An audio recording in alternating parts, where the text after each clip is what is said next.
기도할 수 없는 곳이라 해도 난 기도하리. 주님 사랑해, 주님 사랑의 손길이 나를 만들어 내 모습 이대로 사용하여 주시네. 흐트러진 마음을 만지시어 이끄시는 곳 어디라도 나는 노래하리.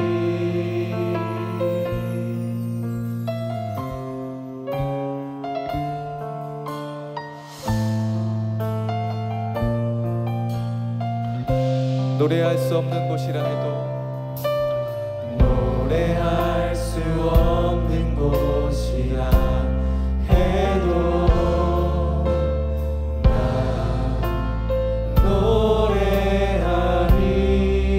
기도할 수 없는 곳이라 해도 기도할 수 없는 곳이라 해도 나 기도하리. 다시 한번 노래할 수 없는 곳이라 해도 나 노래하리. 기도할 수 없는 곳이라 해도 나 기도하리. 주님 사랑의 손길이 나를 만들어 내 모습 이대로 사용하여 주시네. 흐트러진 마음을 만지시어 이끄시는 곳 어디라도 나는 노래하리. 주님 사랑의 손길이 주님 사랑의 손길이 나를 만들어 내 모습 이대로 사용하여 주시네. 흐트러진 마음을 만지시어 이끄시는 곳 어디라도 나는 노래하리. 가사를 생각하면서 다시 한번 찬양합니다. 노래할 수 없는 곳이라 해도 나 노래하리. 기도할 수 없는 곳이라 해도 기도할 수 없는 곳이라 해도 나 기도하리. 주님 사랑해, 주님 사랑의 손길이 나를 만들어 내 모습 이대로 사용하여 주시네. 흐트러진 마음을 만지시어 이끄시는 곳 어디라도 나는 노래하리. 주님 사랑해, 주님 사랑의 손길이 나를 만들어 내 모습 이대로 사용하여 주시네. 흐트러진 마음을 만지시어 이끄시는 곳 어디라도 나는 우리의 목소리를 높여서 주님 사랑의 손길이 주님 사랑의 손길이 나를 만들어 내 모습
사랑의 손길이 나를 만들어 내 모습 이대로 사용하여 주시네. 흐트러진 마음을 만지시어 이끄시는 것 어디라도 나는 노래하리.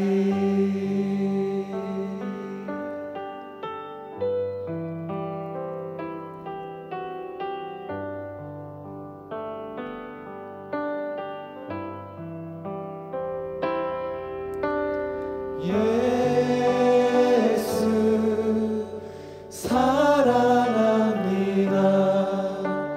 사랑합니다. 온 마음 다하여 오직 주님 한 분만 간절히 더 원합니다. 넘쳐나네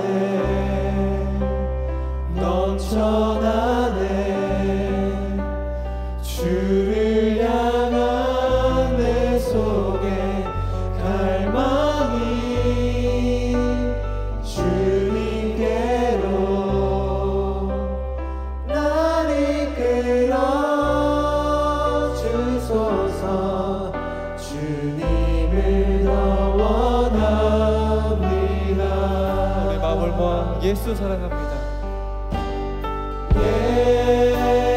예수 사랑합니다. 사랑합니다. 온 마음 다하여 오직 주님 한 분만 간절히 더 원합니다. 넘쳐나네 넘쳐나네 주를 향한 내 속에 갈망이 주님께로 날 이끌어 주소서. 주님을 더 원합니다. 다시 한번 고백합니다. 넘쳐나네 넘쳐나네 넘쳐나네 주를 향한 내 속에 갈망이 주님께로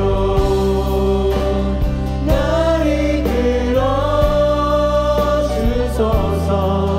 주님을 더 원합니다. 내 마음을 다해서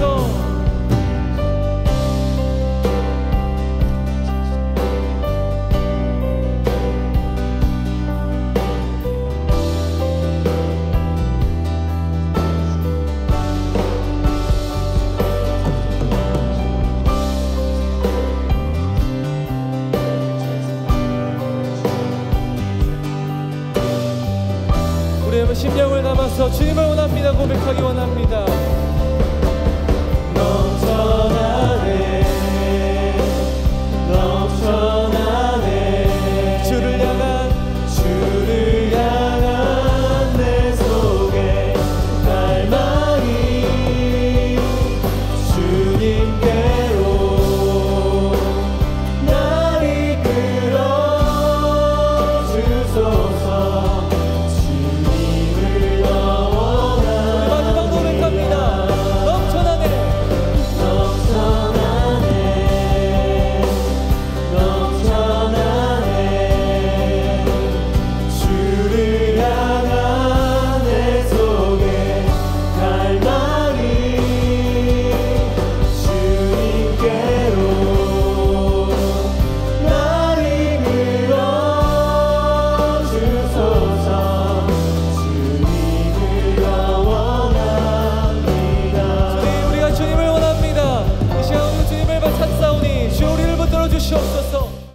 할렐루야. 주의 이름을 찬양합니다. 선포된 말씀이 여러분 각 사람에게 꼭 필요한 은혜가 될 줄로 믿습니다.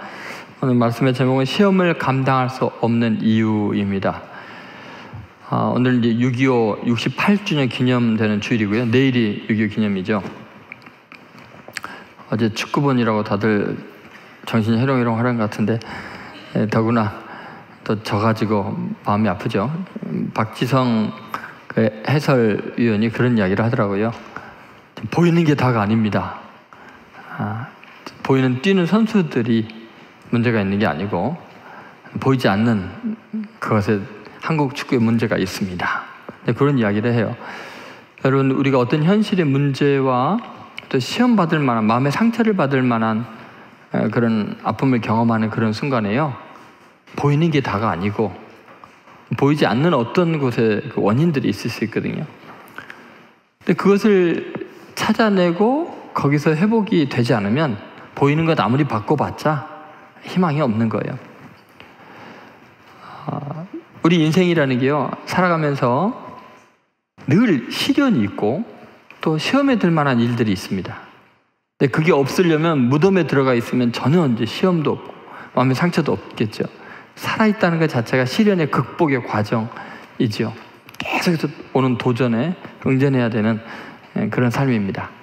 그런데 어떤 사람은요, 극심한 시련을 통해서 시험을 통하는 과정에서 사람이요, 위대해지고요, 시험을 이기고 인생의 꿈을 이루고 역사에 발전에 아주 훌륭한 기여를 하고 하나님 나라에 쓰임받는가 하면, 어떤 사람은 작은 시련에도 그냥 넘어지고요, 절망하게 돼요. 도대체 그 차이가 뭘까? 왜 우리는 시험을 감당할 수 없는 걸까? 사도 바울이 이스라엘 역사를 보면서 그 원인에 대해서 몇 가지를 알려주면서 우리가 시련을 감당할 수 없는 이유, 그럼 반대로 그것만 알면은 우리가 시험을 잘 감당할 수 있겠죠. 도대체 그 이유가 뭘까요? 첫 번째 우리가 생각할 것은 이런 겁니다. 원망입니다. 한번 따라하세요. 원망하지 말라. 여러분, 고린도전서 10장 10절에 이 내용이 나와 있습니다. 한번 같이 읽어보겠습니다. 그들 가운데 어떤 사람들이 원망하다가 멸망시키는 자에게 멸망하였거니와 너희는 그들과 같이 원망하지 말라. 자, 왜 멸망시키는 자에게 멸망당했어요? 뭐 하다가? 원망하다가 이렇게 나옵니다. 자, 이 그들은 광야에서 생활했던 사람들이요, 이제 출애굽을 해서 애굽을 탈출해서 60만 명가량이 지금 나와 있습니다. 그런데 60만 명 중에서요, 단 2명만 가나안 땅에 들어갑니다. 나온 사람들 중에는. 나머지는 전부 다 원망하다가 원망하는 그 자리에서 생애를 마감하고 끝나버립니다. 거기서 멸망당한 거예요. 그리고 나머지 가나안 땅을 들어가는 사람은 원망하지 않은 사람 2명인데 여호수아와 갈렙밖에 없었어요.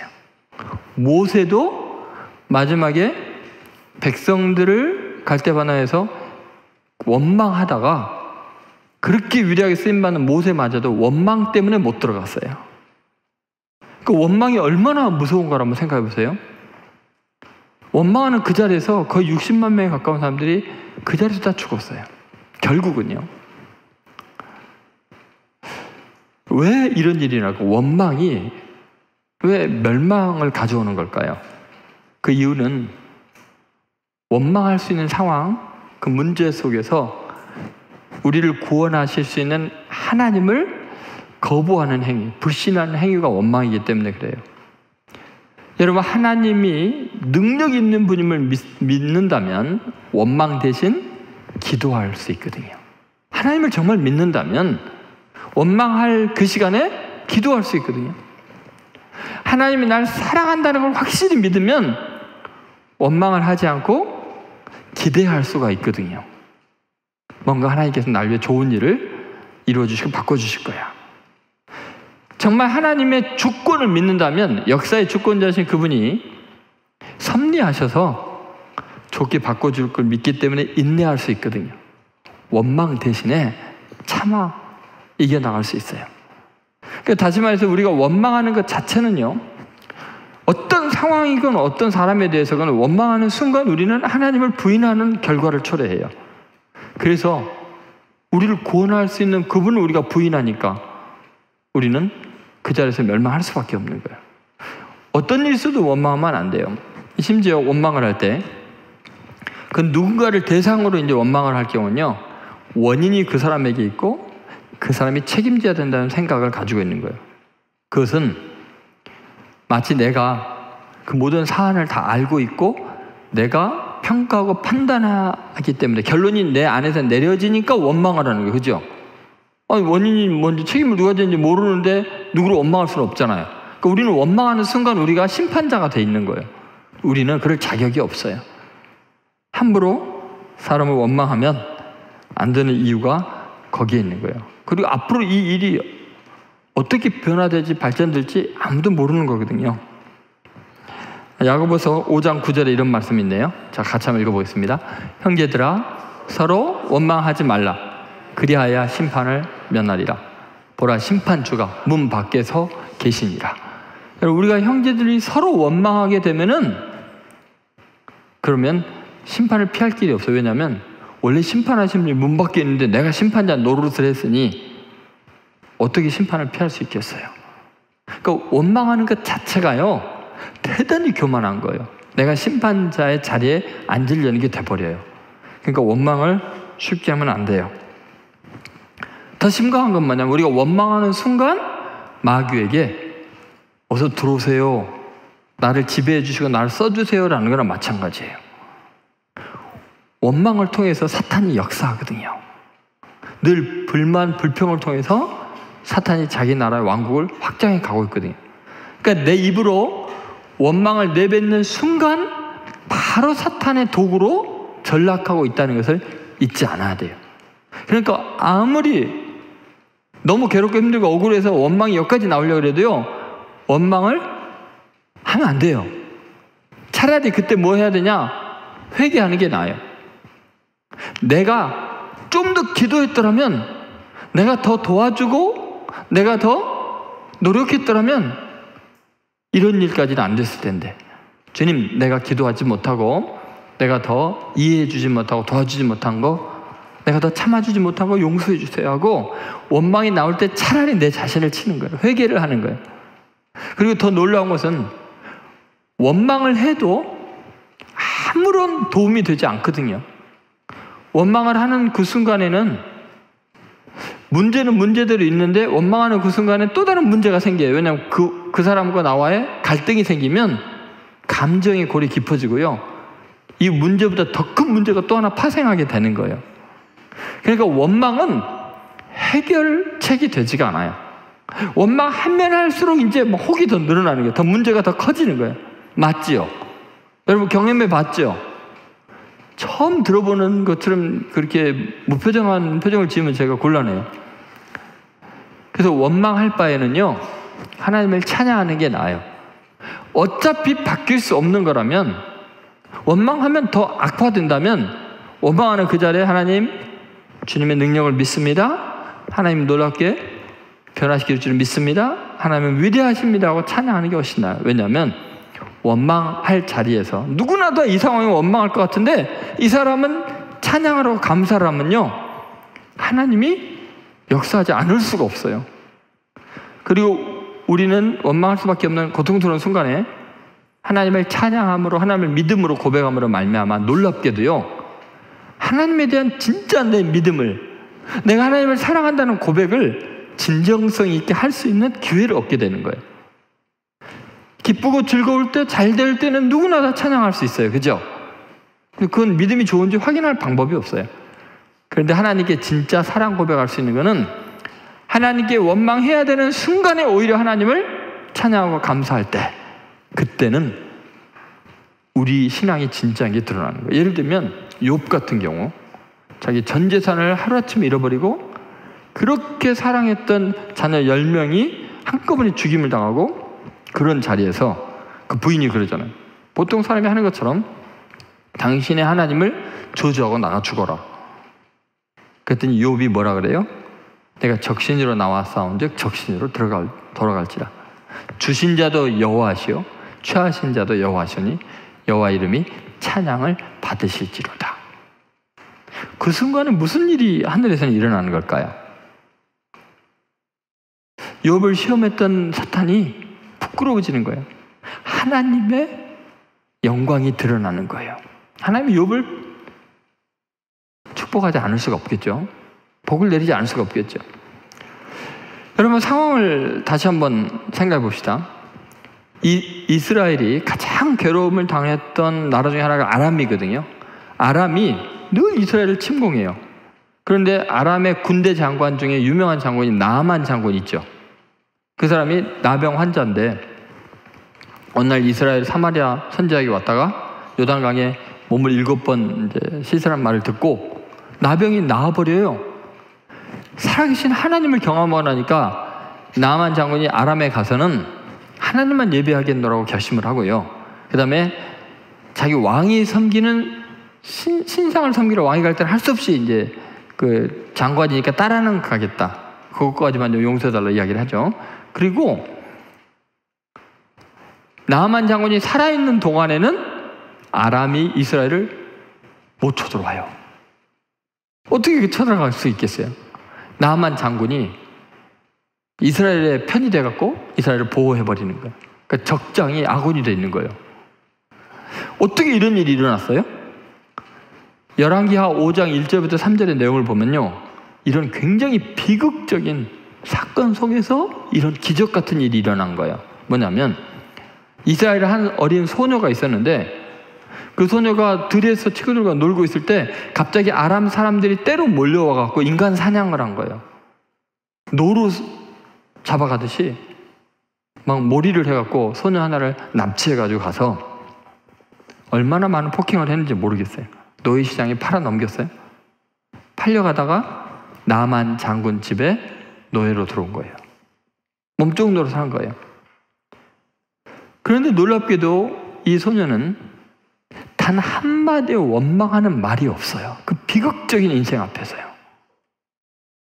어떻게 그럴 수 있을까요? 더구나 더 놀라운 것은 그 소녀는 나아만 장군이 나병 환자라는 걸 아는 순간 놀랍게 그 나아만 장군의 부인에게 가서 내 주인이 사마리아에 있는 선지자 앞에 있었으면 좋겠습니다. 그 병이 나으리이다.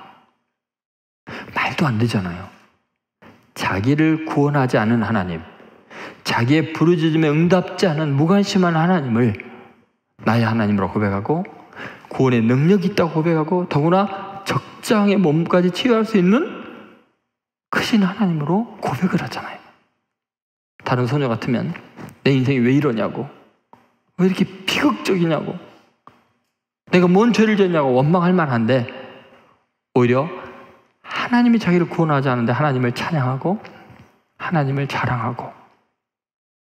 그러니 나아만이 낫지 않겠어요? 나아만이 만약에 낫지 않고 돌아왔으면 제일 먼저 할 일이 그 여자 죽이는 걸 거예요. 그 소녀가 원망할 그 자리에서 하나님을 찬양하고 하나님을 증거했기 때문에 그녀는 자기 민족의 역사를 지킬 수 있는 소년 다윗보다도 더 위대한 귀한 일을 감당한 거예요.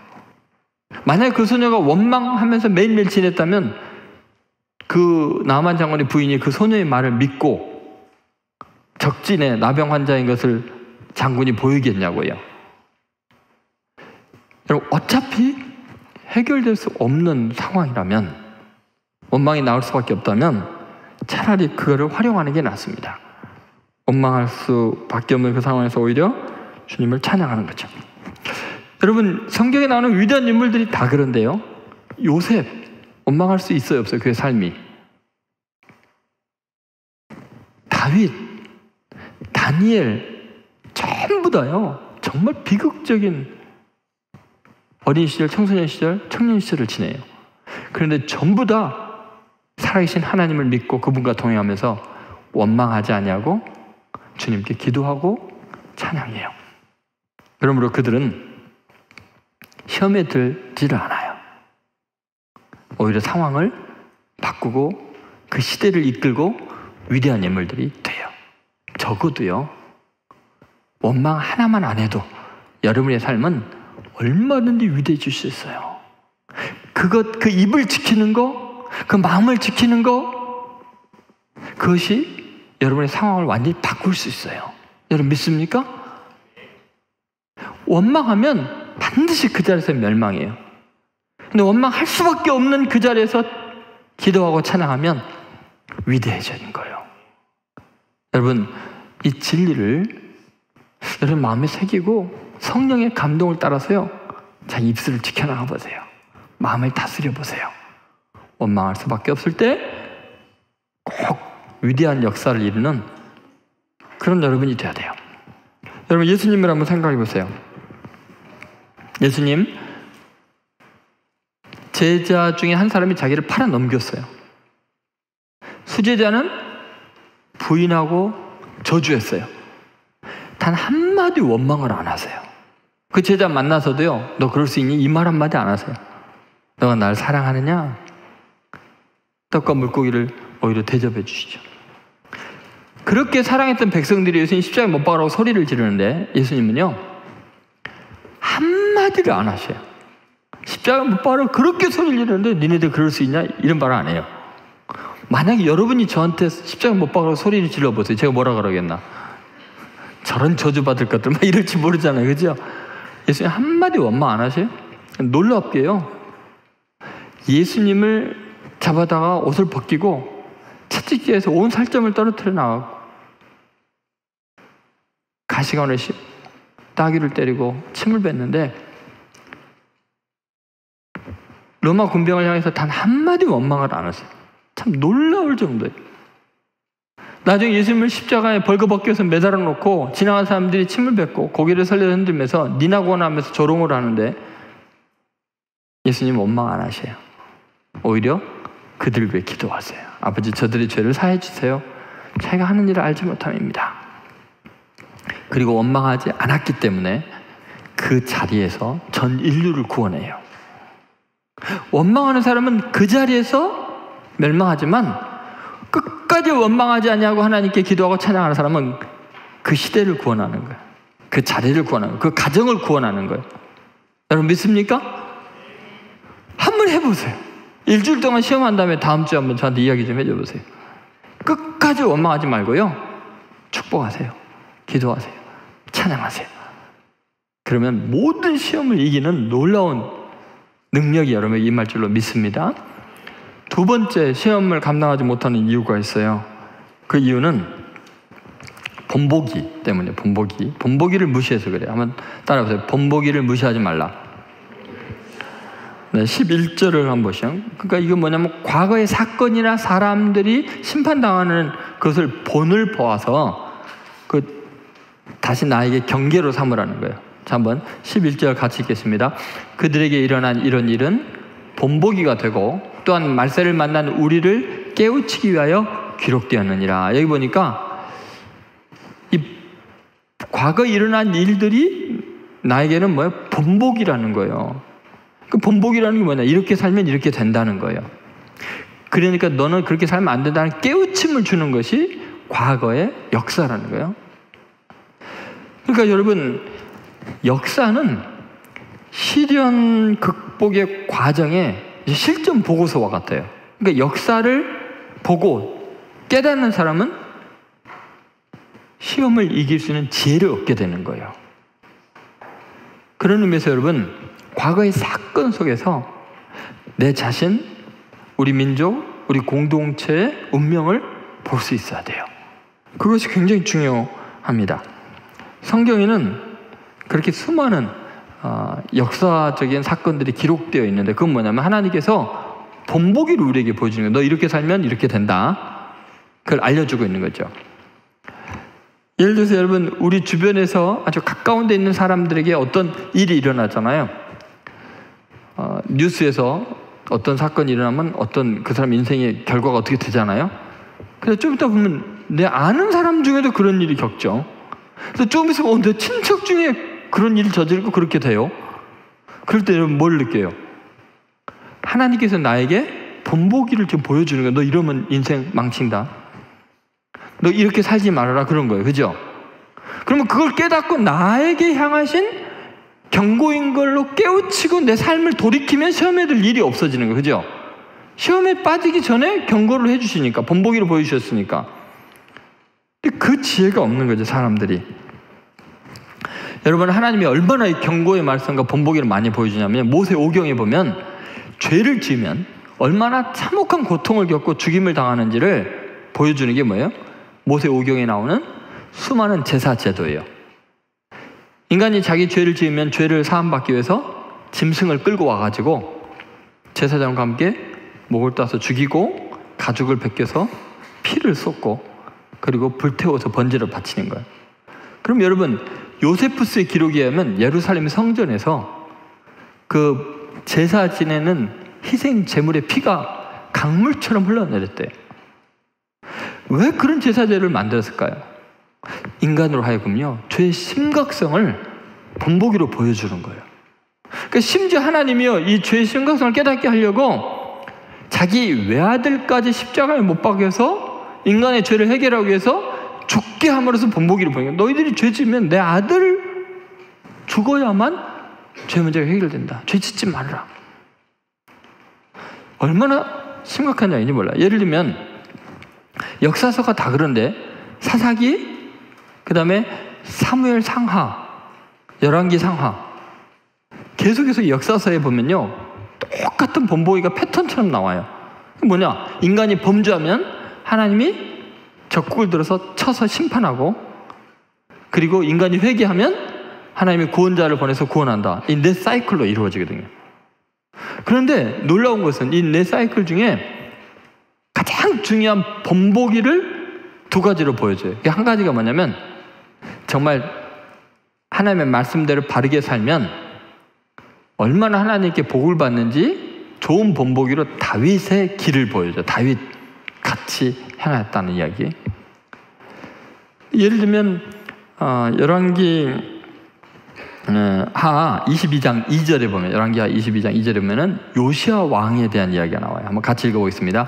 요시아가 여호와 보시기에 정직히 행하여 그의 조상 다윗의 모든 길로 행하고 좌우로 치우치지 아니하였더라. 여기 보면은, 자, 요시아가 하나님의 뜻대로 행했다는 것을 뭐를 본보기로 삼았다는 거예요? 그의 조상 다윗의 모든 길로 행했어요. 그러니까 요시아는 나이가 어린 왕이었지만 다윗처럼 위대한 사람으로 인정을 받아요. 그런데 이스라엘 역사에서요, 반대 본보기가 하나 있어요. 이 다윗의 길로 행했다는 이야기가 반복해서 나오거든요, 선한 왕들에게는. 그런데 악한 왕들에게는 반복해서 나오는 이름이 있는데, 북이스라엘의 초대 왕이었던 여로보암 왕의 길에 대해서 이야기를 해요. 예를 들어서 열왕기하 15장 2절과 3절을 한번 보세요. 자, 한번 같이 읽어보도록 하겠습니다. 자, 같이 읽겠습니다. 내가 너를 티끌에서 들어 내 백성 이스라엘 위에 주권자가 되게 하였거늘 너가 여로보암의 길로 행하며 내 백성 이스라엘에게 범죄하게 하여 그들의 죄로 나를 노엽게 하였은즉 내가 너 바하사와 내 집을 쓸어버려 내 집이 느바세 아들 여로보암의 집 같이 되게 하리니. 이게 반복해서 나와요. 너가 여로보암의 길로 행했으니까 여로보암의 집처럼 쓸어버리겠다. 이런 이야기가 반복이 돼요. 그러니까 여러분, 이게 뭐를 의미하냐면요, 분명히 성경에 기록된 사건이든지 역사적인 사건 속에서 하나님은 본보기를 보여주는 건 뭐냐면, 원래 너 쓸어버려야 되는데 너한테 회개할 기회를 주기 위해서 지금 본보기를 보여주고 있는 거다. 그럼 어떻게 해요? 빨리 깨우쳐라는 거예요. 회개하면 시험에 들 일이 없다는 거예요. 여러분, 하나님께서 우리에게 이렇게 많은 기회와 은혜를 주십니다. 예수님도 설교할 때 본보기에 대한 설교를 많이 해요.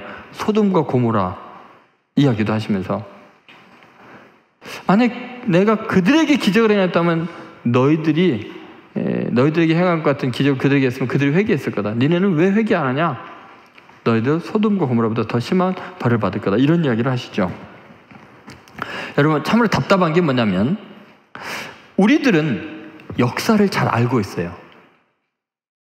다 학교에서도 공부하고요. 학교에서 공부 안 하고 조는 아이들을 위해서는 하나님께서 드라마를 통해서, 역사 드라마를 통해서라도 교육을 시켜줘요. 그죠? 우리는요, 그 드라마 보면 참 많은 사극들이 그렇게 재밌죠. 근데 왜 재밌을까요? 역사적인 사건에 대한 조명이죠. 그 다음에 요새는 그날 뭐 이런 프로그램 같은 거 보면은, 제가 이제 주일 저녁에 가면은 아무리 피곤해도 그날을 꼭 봐요. 배울 점이 너무 많아요. 역사를 통해서 하나님의 뭐 심판이 보이는 것 같아요. 하나님의 구원의 역사들이 보이는 것 같고.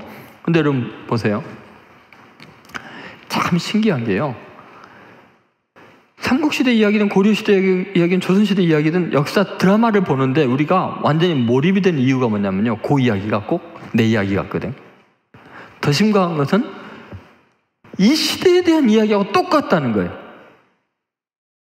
다시 말해서 그 드라마를 보면서 우리가 희열을 느끼는 게 뭐냐면, 저 사람은 지금 누구를 상징하고 있구나, 저 사람이 하는 짓은 지금 이 시대 정치인 누구를 이야기하고 있구나, 이게 느껴지거든요. 그러니까 통쾌함을 느끼거든요. 드라마를 보면서 저렇게 살아야 되는구나, 저러면 망하는구나. 그런데 더 놀라운 것은 우리가 생각하고 우리 모든 국민이 저 인간이 저 인간을 비교하고 있구나라는 걸 아는데 그 인간도 보고 있거든요. 전혀 자기라고 생각을 안 해요.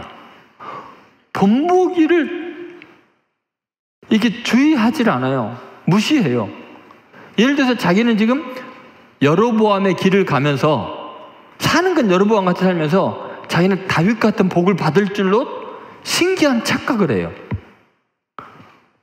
여러분, 그 정치인들만 그러겠어요? 여기 앉아있는 여러분들 어때요? 살아가는 삶은 꼭 조폭같이 살면서 드라마나 영화에 나오는 주인공하고 자기를 꼭 동일시 여기잖아요. 그죠? 그럼 여러분, 영화를 보면서 만약에 조폭이 영화를 보면 회개해야 되는 거 아니야? 조폭으로 살면 저렇게 되는구나. 근데 그런 조폭 봤어요? 본보기가 잘못된다니까요. 무슨 말이냐면요, 우리는요, 자기는 특별하다고 생각해요. 본보기로 나오는, TV에 나오는, 드라마에 나오는 범죄자들과 잘못된 길을 가는 사람들의 비참한 말로와 자기는 완전히 다를 거라고 생각해요. 근데 실제로 살아가는 삶은 똑같으면서도 완전 무시해요. 전혀 깨우치지도 못하고 본을 받지 못하는 거예요. 수많은 성경의 말씀들을 읽으면서도 자기 이야기라는 걸 알지 못해요. 바리새인이나 서기관과 똑같은 행위를 하는 종교 지도자들이 그 구절을 읽고 예수님을 죽이려고 하는 그들의 행태를 보면서도 자기가 교회에 다른 사람을 대적하면서도 자기 이야기인지를 몰라요. 그러면 변화가 없는 거예요. 그러면 시험에 들고 망하는 거예요. 여러분은 어떠세요? 여러분, 우리나라 역사를 한번 잠깐 한번 살펴보세요. 지금 6.25 기념 때문에 제가 이야기를 하는 거예요. 놀랍도록 교훈을 못 받아요. 깨우치지를 못해요. 본보기를 무시해요. 완전. 예를 들면 조선 건국의 1등 공신들이 훈급하죠. 근데 그들의 세력이 강해지니까 살인파들이 이제 생겨나고 견제를 하게 되는데, 이 살인파들이 아주 완전히 산산이 부서지죠. 15세기 말에서 16세기 중엽까지 거의 반세기 동안요, 4번의 참혹한 사화가 일어납니다. 그 사화를 보면은 여러분이 알 때 모사화, 갑자사화, 기묘사화, 을사사화. 근데 이 사화를 겪는 동안에요, 극단적인 당파에 치우쳐서 잘못하면 다 몰살당하니까요, 기득권을 유지하려고요, 무슨 짓인지 다 합니다. 피비린내가 나는 거예요. 너무나 많은 고통들이, 백성들이 고통을 겪어요.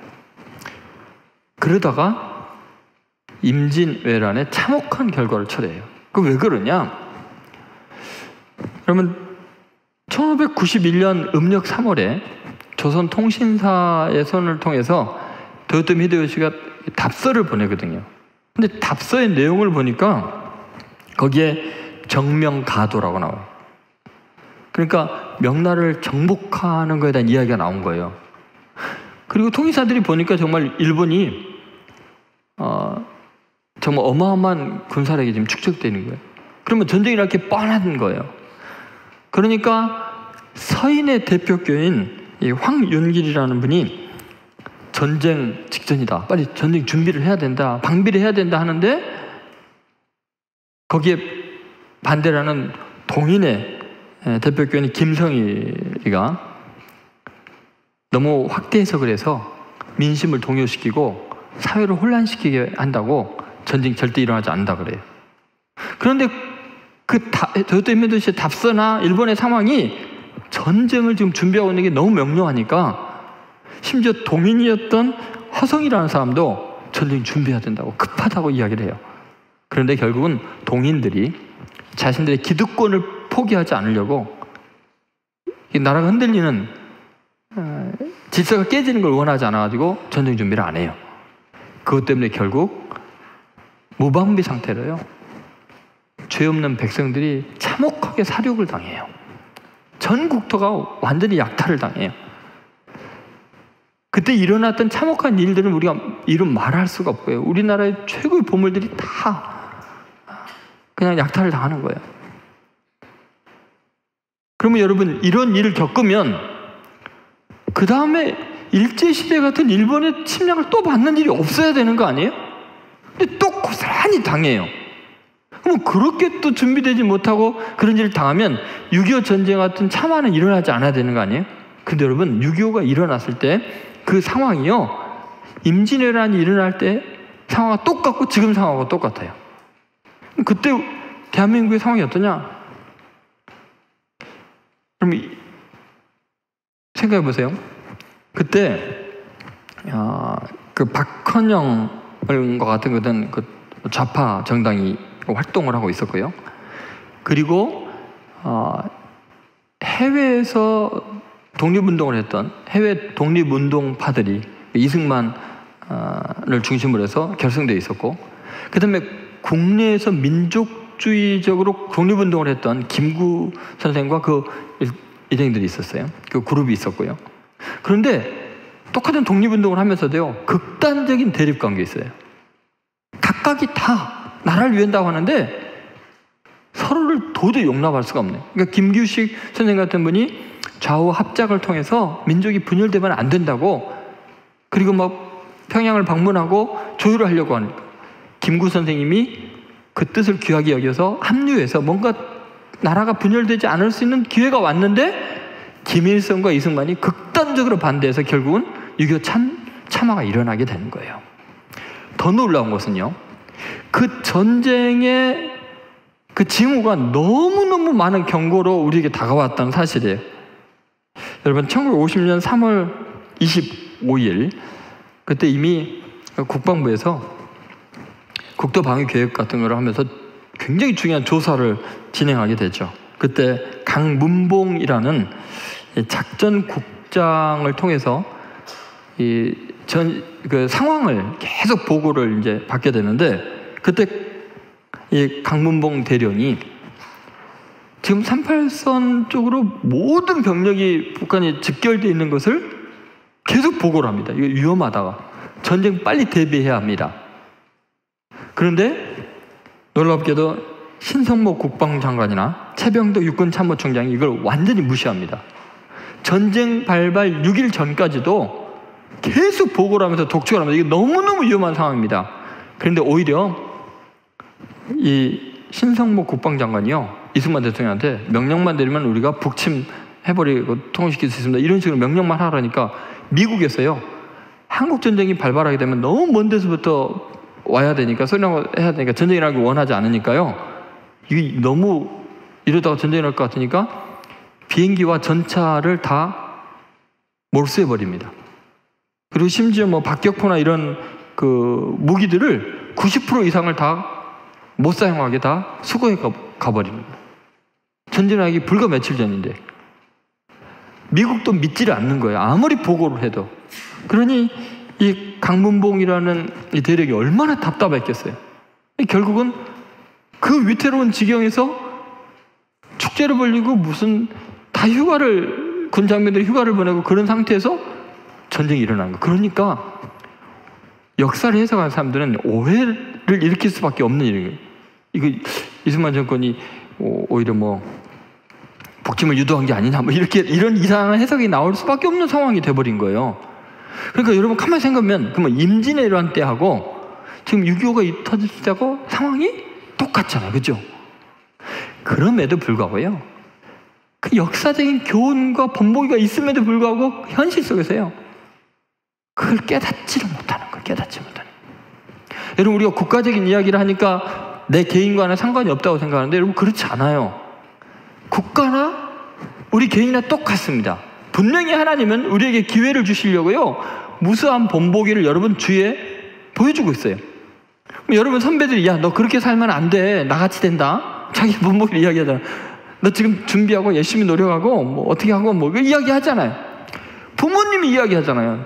너 그렇게 살면 인생 이렇게 된다. 들어요? 말? 안 들어요. 여러분 가만히 생각해 보세요. 우리가요, 겸손하게 사건이나 사람들을 보면서 나를 볼 수 있다면 그건 은혜입니다. 짐승을 보고 식물을 보면서도 내 모습을 볼 수 있으면 시험에 들 일이 없어요. 예수님 그랬죠? 무화과 나무가 바싹 마른 것을 보시면서 성전에 대한 경고로 이야기하셨잖아요. 그렇죠? 정말 시험에 들지 않으려면요, 민감성을 회복해야 돼요. 내 자신에 대해서, 내 운명에 대해서요, 제발 좀 책임을 지는 마음을 가져야 돼요. 나 이렇게 살면 반드시 망할 수밖에 없다는 것을 알아야 돼요. 그럼 그렇게 오랫동안 하나님의 역사를 통해서, 주위 있는 사람을 통해서, 뉴스를 통해서, 내 친구들을 통해서, 내 부모를 통해서, 형제를 통해서 그만큼 본보기를 보여줬으면 회개해야 되는 거 아니에요? 깨우쳐야 되는 거 아니에요? 그래도 마음을 굳고 교만하면 그러면 멸망하는 거예요. 시험이 극복될 수 없는 초라한 인생이 되는 거예요. 근데 어떤 사람은요, 그거 보고 깨닫고 회개하거든요. 삶을 고치거든요. 그렇게 살지 않거든요. 그러기 위해서 여러분 교회 나오는 거 아니에요? 하나님의 말씀 듣는 거 아니에요? 그럼 꼭 하나님께서 여러분에게 은혜 위에 은혜를 베푸셔서 마음에 깨닫는 마음을 주시고 본보기를 보고서 길을 바꾸기를 바라요. 그러면 시험을 이기고 승리할 수 있어요. 세 번째, 시험을 극복할 수 없는 이유가 뭐냐면요, 성공신화 때문이에요. 한번 따라하세요. 성공신화에 빠지지 맙시다. 여러분, 이게 무슨 말이냐면요, 선줄로 생각하는 자는 반드시 넘어지게 돼 있다는 거예요. 자기 스스로 다 이루었다고 생각하는 사람은 반드시 타락하게 돼 있어요. 자, 12절 말씀 한번 보세요. 왜 사람이 시험에 드는가? 같이 있습니다. 그런즉 선줄로 생각하는 자는 넘어질까 조심하라 그랬어요. 여러분, 교만은 반드시 대가를 불러와요. 자기 스스로 성공했다는 신화에 갇히게 되면 그 순간부터 사람이 타락하는 거예요. 그 순간부터 무너져 내리는 거예요. 자기가 다 이루었다고, 이 정도면 내가 대단한 사람이라고 생각하는 그 순간부터 사람이요, 뒤처지기 시작해요. 그냥 인생 자체가 오염되기 시작해요. 그래서 여러분, 우리가 정말 중요한 것은 뭐냐면 계속 달려가야 돼요. 자기가 부족함을 깨닫고 더 발전하고 성숙하고 더 은혜 받기 위해서 전력을 기울이지 않으면 우리는 금세 교만해져 갖고요, 사람이 무너져 내리기 시작해요. 형편없이 무너져요. 남들이 보기엔 별 볼 일 없는데 자기는 그렇게 착각하는 거예요. 사도 바울이요, 이걸 깨달은 사람이에요. 자기 스스로 완전하다고 생각했을 때 스테반 돌로 쳐 죽이고 막 이랬잖아요. 자기만 하나님을 위하는 사람이라 알았을 때 이 진리를 깨닫고는요, 빌립보서 3장 12절에 보면 이렇게 놀라운 이야기를 하고 있습니다. 같이 읽겠습니다.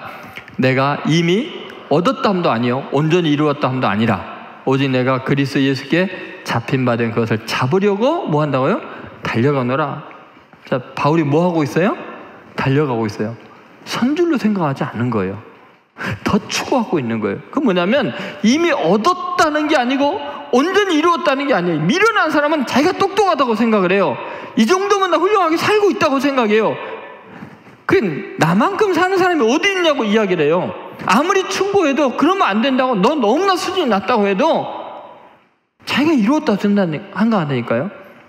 특히 여러분 나이 때는요, 자기가 가장 똑똑하다고 생각해요. 어이없어요 정말. 여러분 가만히 한번 생각해 보세요. 사람이 언제부터서 이 인격이 망가지기 시작하냐면요, 자기 스스로 훌륭한 일을 하고 나서 성공 신화를 계속 이야기할 때부터 망가져요. 여러분 실제로 제가 최근에 만나는 굉장히 뛰어나게 성공한 CEO들의 태도를 보면요, 막 저러다가 무너지겠네? 아직 아니구나. 이게 뭐 왔다 갔다 헷갈려요. 왜냐하면 너무 큰 성공을 하고 너무 많은 일을, 훌륭한 일을 하다 보니까 자기도 모르게 말할 때요, 막 남을 정죄하게 되고요, 거침없이 말하게 되고요, 그러다가도 정신을 차리면 자기 자신이 은혜도 이렇게 됐습니다. 또 다시 정신을 차리고 이래 왔다 갔다 해. 막. 그래서 제가 보면은 대화를 해보면 저 사람 멸망이네, 구원이네, 시험에 들었네, 또 회복되었네. 1시간 이야기하는데 몇 번씩이나 왔다 갔다 하더라고요. 불안해 죽겠어요. 왜 그런 현상이 일어나냐면요, 자기 스스로 다 이루었다고 생각하니까요. 내가 대단한 일을 하고 있다고 생각하는 그 순간은요, 바로 멸망이에요. 멸망. 막이 밥 되는 순간이. 여러분 아무리 잘되고 훌륭하고 내가 대단하다고 생각할 때는요, 그때 막 가슴을 쥐어뜯으며 회개해야 돼요. 하나님 큰일 났네요. 나 이거 산줄로 생각하고 있네요. 그럼 넘어질 수밖에 없네요. 스스로 만족하고 스스로 훌륭하다고 생각하고 이 정도면 신앙생활 잘하고 헌신했다고 생각하면요, 이미 막이 밥 된 거예요. 이뤘다고 생각하면 안 돼요. 우리는 주님 오실 그날까지 변해야 돼요. 계속 발전해야 돼요. 주님 계속 닮아가야 돼요. 더 회개해야 돼요. 더 새로워져야 돼요. 더 헌신해야 돼요. 더 공부해야 돼요. 더 은혜를 받아야 돼요. 죽기 전까지 계속 은혜 받아야 돼요. 아직 은혜가 필요한 사람들이에요. 너무나 무지하고 어리석은 사람들이에요. 그런데 그것도 모르고 남을 혼내요? 그것도 모르고 남 판단해요? 자기가 조금 더 헌신했다고? 이미 선주를 생각하는 사람은 넘어지고 있는 거예요. 그래서 사도 바울이 되기 전에 자기가 가장 똑똑하다고 생각하니까 수많은 사람을 정죄하고 다녔던 거예요. 그러니까 그 순간이 다 무너져 내리는 시간이었죠. 빌립보서 3장 13절에도 사도 바울은 놀라운 그 동일한 고백을 이렇게 합니다. 같이 읽겠습니다. 형제들아, 나는 아직 내가 잡은 줄로 여기지 아니하고 오직 한 일, 즉 뒤에 있는 것은 잊어버리고 앞에 있는 것을 잡으려고 푯대를 향해서 그리스도께서 위에서 부르신 부름의 상을 위하여 달려가노라. 여전히 달려가요. 그죠? 근데 여기 뭐라고 했냐면요, 나는 아직이야. 아직. 벌써가 아니라, 이미가 아니라 뭐예요? 아직 내가 잡은 줄로 여기지 않는다. 아직 내가 감을 모르겠다는 거예요. 아직 나는 부족하다는 거예요. 그리고 오직 한 일, 즉 뒤에 있는 일은 뭐 한다고요? 잊어버리고. 여러분, 내가 한 일은요, 잊어버려야 돼요. 그것 기억하고 되새기는 순간 현재의 귀한 시간을 망치고 있는 거예요. 무너져 내리고 있는 현실이. 그죠? 내가 오늘 지금 이러고 있는데 어제 이야기를 누구에게 하고 있어. 내가 어제 이렇게 훌륭한 일을 했고 내가 이렇게 멋지게 살았고 좋은 일을 했어. 그러면 지금 현재는 그 과거 이야기 아니라고 무너져 내리고 있는 거예요. 그죠? 무의미해지는 거예요. 아무것도 못하고 있는 거예요. 그러면 미래가 또 닫히는 거예요. 제일 미련한 사람이 자기 과거에 얼마나 내가 잘났었는지, 내가 얼마나 옛날에 멋있었는지 알아? 내가 몸무게가 몇 킬로였고, 뭐 바보예요, 바보. 그 시간에 운동을 하는 게 낫지. 이룩한 일도 다 마찬가지예요. 내가 옛날에 성경 공부를 얼마나 했고, 내가 예전에 시골에 있는 교회에서 내가 얼마나 봉사를 했는데, 내가 여기 와서는 이제 지쳐서 안 한다, 뭐 이따위 소리 나오고 있고 말이지. 여러분, 우리는요, 과거에 내가 한 일은 잘한 것도 큰 죄나 실수도 잊어버려야 돼요. 왜냐하면 그건 돌이킨다고 말한다고 더 나아지지도 않고요, 새로워지지도 않아요. 그러면 현재를 잃어버리니까, 과거 때문에 이 현재가 무너지니까 아깝잖아요. 그러니까 내가 선줄로 생각하는 과거 자랑거리가 있는 순간은 여러분 이미 현재의 마귀의 밥이 되고 있는 거예요. 그럼 뭐 해야 되냐? 달려가야 돼요. 하나님, 저 너무 부족해요. 인격이 아직 모자라고요. 아직 신앙에 대해서 아는 게 없고요. 예수님 닮아가려면 너무너무 멀었고요. 그러니까 하나님 내게 은혜 주세요. 더 말씀을 공부해야 되겠어요. 더 기도해야 되겠어요. 더 하나님을 가까이 하고 싶어요. 사모하는 열정이 뜨거워야 돼요. 계속 신앙에 달려갈 길을 달려가야 돼요. 근데 언제부터 여러분 성경 안 읽기 시작했어요? 언제부터 뜨거운 기도를 멈췄어요? 내가 이 정도면 신앙생활 잘하고 생각하는 그 순간부터예요. 여러분 언제부터 그룹 성경 공부에 안 들어갔어요? 들어가서 보니까 조장이 나보다 형편없어. 아는 게 없어. 배우는 게 없어. 그 무슨 말이야? 나는 이미 이루었다는 거잖아요. 잡았다는 거잖아요. 그죠? 뭐 그거 벌써 무너져 내리고 있는 거예요. 계속해서 은혜를 사모해야 돼요. 여러분, 이것이 얼마나 중요한 이야기인지 모릅니다. 어쩌면 우리가 당하는 시험 중에서 가장 심각한 것이 성공 신화에 갇히는 거예요. 내 자신이 우상화되는 거예요. 그러면 죽음이에요. 왜냐하면 하나님은 너무나 크고 위대한 분인데 나는 너무나 초라한 인간인데 다 이루었다 생각하면 무슨 희망이 있겠어요? 그리고 내가 특별하다고 생각하면 안 돼요. 다른 많은 사람들 중에 하나예요. 아무리 내가 뛰어난 것 같아도요, 하나님 보시기에 그냥 고만고만한 거예요. 그러니까 계속해서 우리는 성장해야 돼. 바울이 계속해서 고백하는, 뭐 내가 얻었담도 아니고 온전히 이루었담도 아니다. 한 일은 다 잊어버리겠다. 그리고 달려간다. 여러분 지금 신앙생활 달려가고 있습니까? 예수님을 생각해 보세요. 예수님요, 놀랍게 계속해서 하나님의 뜻을 이루기 위해서 부단히도 달려갑니다. 우리가 반대 방향으로 달려가시긴 해요. 예수님은 하나님의 본체신데 하나님과 동등됨을 취할 것을 여기지 않고 자기를 비웠어요. 자기를 비운 정도가 아니라 마국간의 짐승의 우리의 짐승처럼 태어나요. 사람들과 같이 되기 위해서 종의 형체를 가졌어요. 그리고는 십자가에 매달려 죽기까지 복종하셔요. 그리고 십자가에 매달려서 죽으시는 순간에요, 내 영혼을 아버지 손에 의탁합니다라는 말 직전에 이런 말을 하세요. 다 이루었다. 자, 예수님이 완벽한 분 아니에요? 흠이 없는 분 아니에요? 근데 언제 다 이루었다 그래요? 언제 다 이루었다 그래요? 사도 바울은 아까 뭐라요? 다 이루었다 함도 아니라 그랬잖아요. 그죠? 이런 줄로 생각하지 않다 그랬잖아요. 근데 언제 다 이루었다고 이야기를 해야 돼요? 우리가 마지막 죽는 순간에 그때서야 다 이루었다 해야 돼요.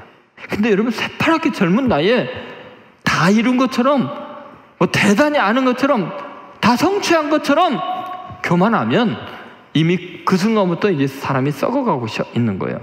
박상 늙어가고 있는 거예요. 희망이 없어지는 거예요. 여러분이요, 스스로에 만족하고 자신 있는 순간이 언제냐면 마지막 숨 넘어가는 순간에 다 이루었다고 해야지. 이 젊은 나이에 아직 배울 것이 없는 사람인 것처럼 교만하면 어떻게 합니까? 그런 사람은 작은 시련 앞에서요, 완전히 넘어져 버립니다. 일어나지 못해요. 너무 자신에게 절망해가지고요. 그런데 나는 아직 너무 어리고 밑바닥 인생이고 내가 달려갈 길은 너무나 많아서 지금 나 부지런히 노력해야 되고 열심히 기도하고 열심히 공부하고 열심히 주님을 찬양하면서 내 자신을 점점 키워나갈 거야. 영혼이 큰 사람이 될 거야. 하나님 나라를 위해서 위대한 일을 앞으로 이루어야 돼. 그렇게 달려가는 사람은요, 시험에 들 시간이 없어요. 예를 들어서 봅시다. 우리가 이제 흔히 시험에 드는 게 뭐냐면 누군가가 나를 비난할 때, 그죠? 그럼 보세요. 나를 비난하는 사람은 내가 한 일이나 내 자신을 놓고 비난할 거 아니에요. 그러면 내가 한 일을 나는 뭐예요? 나는 잊어버렸는데 그 친구는 내가 한 일에 갇혀 있어요. 거기서 막 그러고 있는 동안에 나는 어디 가고 있어요? 달려가고 있어요. 그죠? 얼마나 이 사람이 비참해요. 그러니까 내가 한 일에 대해서 비난하는 사람들을 불쌍히 여겨야 돼요. 저렇게 인생을 낭비할까? 나는 내 달려갈 길을 가고 있는데 쟤는 옛날에 내 이야기 하고 있네. 아무리 시험에 들 일이 없어요. 달려가는 사람은. 주님 닮아가려고, 예수님 따라가려고 노력하는 사람에게는 시험일 수가 없어요. 왜냐하면 달려가고 있는데 시험은 여기 머물러 있고. 그런 사람이 되세요. 그 대상이 가족이든 친구이건 애인이건 상관없어요. 그럼 개인이건 공동체건 세 가지를 조심해야 돼요. 첫 번째가 뭐였어요? 원망. 오늘 원망과는 이별입니다. 여러분 입에서 원망은 이제 끝입니다. 그럴 수 있겠어요? 원망하는 것보다 회개하고 찬양하는 게 훨씬 더 위대하니까요. 어차피 원망할 수밖에 없는 상황이라면 신앙 고백하세요. 두 번째는 뭐였어요? 본보기. 본보기를 무시하지 마세요. 내일처럼 여기세요. 성경 어느 페이지를 읽든 누구 이야기를 읽든 영화를 뭐를 보든 하나님의 경고를 들을 수 있으면 그 사람은 시험에 들 일이 없어요. 세 번째는 뭐예요? 성공 신화. 갇히지 마세요. 다 이뤘다 생각하지 마세요. 여전히 배고프세요. 여전히 애통하세요. 여전히 하나님의 은혜를 갈망하세요. 그러면 여러분은 시험에 들 일이 없어요. 시험을 이기고 승리할 거예요. 다음 주에는 시험을 이기는 이제 구체적인 방법에 대한 이야기를 말씀을 나눌 거예요. 그럼 오늘 꼭 이 말씀을 마음에 간직하세요. 자, 우리 잠깐 기도합시다. 오늘 말씀을 붙들고 여러분 하나님 앞에 결단에 기도하세요. 정말 여러분을 사랑합니다. 하나님께서 여러분을 너무너무 귀하게 여깁니다. 그래서요, 쉽게 무너지지 않도록, 그렇게 쉽게 시험에 고통당하지 않도록 그 빠져나갈 수 있는, 극복할 수 있는 길을 알려주기를 원했어요. 하나님의 영이 여러분의 마음을 감동하셔서 오늘 이 시간 이후로 긍정적인 크리스찬이 되세요. 적극적인 크리스찬이 되세요. 입에 원망 다시는 안 하겠습니다. 부정적인 말, 누구를 정죄하는 말, 한탄하는 말, 오늘로 주님 정리하기를 원하오니 성령의 숯불로 내 입술을 쥐져 주십시오.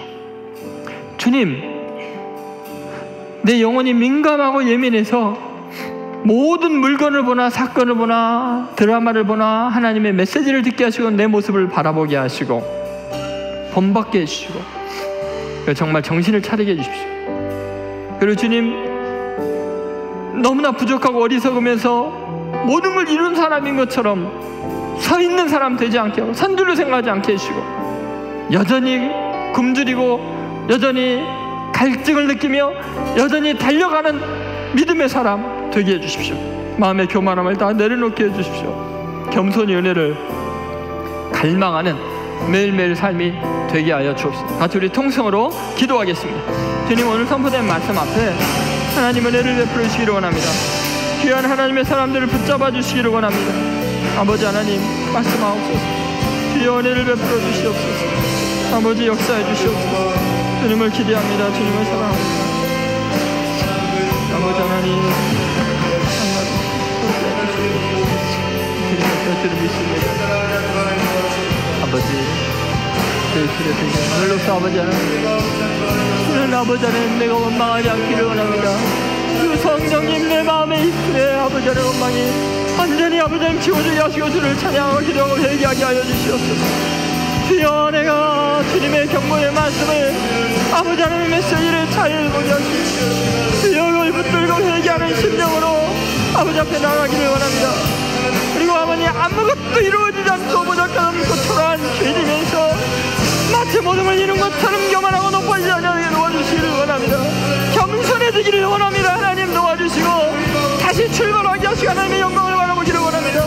그 소녀처럼 아버지 하나님, 기업처럼 그리고 요셉과 다니엘처럼 그렇게 달려가게 하시고 주님을 찬양하게 하시고 주님 앞에 나가는 이름을 더하여 주시고 주여 은혜를 베풀어 주시옵소서. 주님 잡아 주시옵소서. 주여 역사해 주시옵소서. 주님을 기대하며 하나님 아버지, 주여 성령님 감동하셔서 여기 일하게 하시고 여기 역사 일하게 하시고 주여 하나님의 뜻이 이루어지는 모든 시간이 되기를 원합니다. 하나님 붙잡아 주시고 은혜를 베풀어 주시고 주의 영광을 받아 주시고 주의 은혜를 베풀어 주시고 주님을 기대하고 있습니다. 주의 영광을 지금은 십자가 위에서도 그 시험을 이겨내신 예수 그리스도의 은혜와 그 귀한 독생자를 내어주심으로 우리에게 친히 본을 보여주신 하나님 아버지의 극진하신 사랑과 영원토록 우리를 떠나지 않으시고 승리하게 하시는 성령의 감동하심이 남은 생애 동안 결코 원망하지 아니하고 늘 깨어서 주님의 경계의 말씀을 듣고 결코 다 이루었다고 교만하지 아니하므로 모든 시험을 이기고 하나님께 영광 돌리는 삶이 되겠노라고 결단하는 하나님의 아들, 딸들 머리 위에 한국교회와 이민족 위에 지금으로부터 영원히 함께 하시기를